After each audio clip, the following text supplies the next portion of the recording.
Jamy Bitar à propos de la refondation de l'État malien, il faut abroger la constitution en vigueur. Dans une déclaration faite au nom de son groupement politique, le pôle politique du consensus, Jamy Bitar a proposé plusieurs solutions pour la réussite de la refondation de l'État. L'abrogation de la Constitution en vigueur est une de ses recommandations phares. Il faut tout mettre en œuvre pour éviter une transition bâclée. Telle est la position de celui que les intimes appellent le cheval blanc, Jamy Bitar. Pour lui, la situation est tellement difficile qu'il faut des mesures idoines pour la sortie de crise. Parmi les solutions que propose Jamy Bitar, il y a l'abrogation de la Constitution en vigueur. À l'en croire, abroger la Constitution actuelle est une nécessité si nous parlons de la refondation de l'État. Pour le président du pôle politique du consensus, il faut passer à la 4e République pour mieux asseoir les bases d'une telle refondation dans le sens souhaité par les Maliennes et les Maliens. En plus de l'abrogation de la Constitution, Jamy Bitar réclame à ce que les assises de la refondation soient souveraines.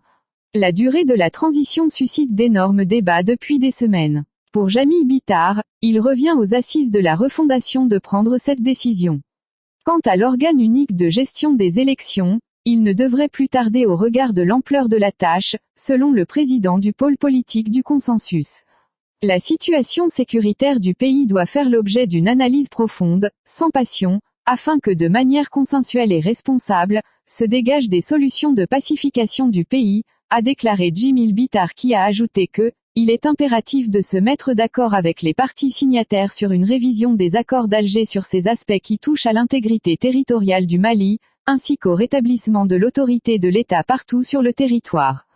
À la différence de beaucoup de politiques, le cheval blanc, lui, est favorable au dialogue avec les djihadistes maliens.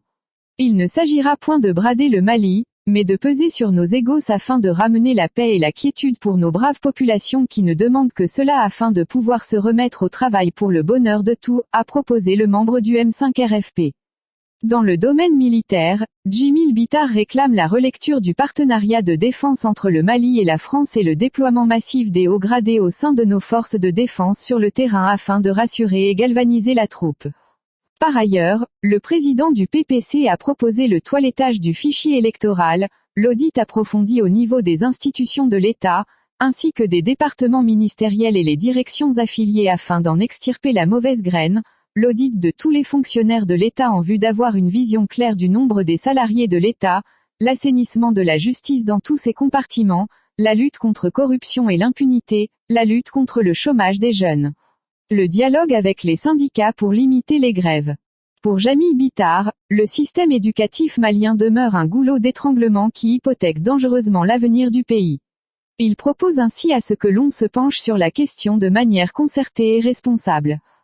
Il faut préciser que Jamy Bitar a toujours défendu la création de l'organe unique de gestion des élections et la tenue des assises nationales de refondation. Cela, même s'il faut prolonger la durée de la transition. Source, Le Pays.